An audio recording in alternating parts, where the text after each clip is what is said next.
This is the most complicated geopolitical issue in human history. Online. We can all condemn words of hate. And on the streets. People worldwide are speaking out about the Israel-Hamas war. I received a call from my HR department.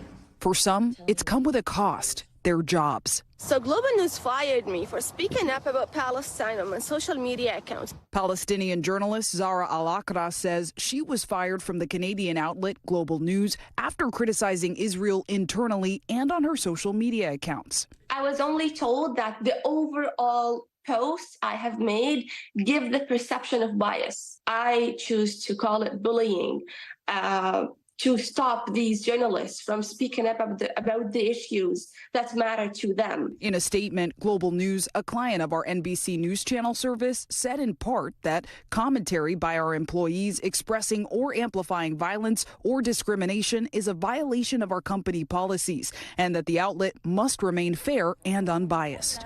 Don't interact with them. In California, a Jewish USC professor says he was barred from campus after this video of him confronting pro-Palestinian protesters went viral. That's all they want. Everyone should be killed. The professor, John Strauss, telling our NBC station in Los Angeles that the phrase everyone meant Hamas alone and not all Palestinians. I am quoted as saying death to Palestinians. I never said that, ever. I wouldn't say it. I don't believe that. USC initially saying Strauss was told to remain off campus as a precautionary measure. But days later, the university lifted its restrictions on the professor. Here's what labor and employment lawyer Peter Gosselin says employees should keep in mind. People who are working in the public sector, for the most part, have constitutional protections. But if you're working in the private sector, there is very little that protects you as an employee from actions by your employer. If your employer dislikes the things you're talking about, the law does very little to inhibit them from retaliating against you, including firing you. Today, workplace tensions have reached as far as the CIA. Staff warned in an internal email to avoid partisan social media posts after a senior officer posted a pro-Palestinian image online.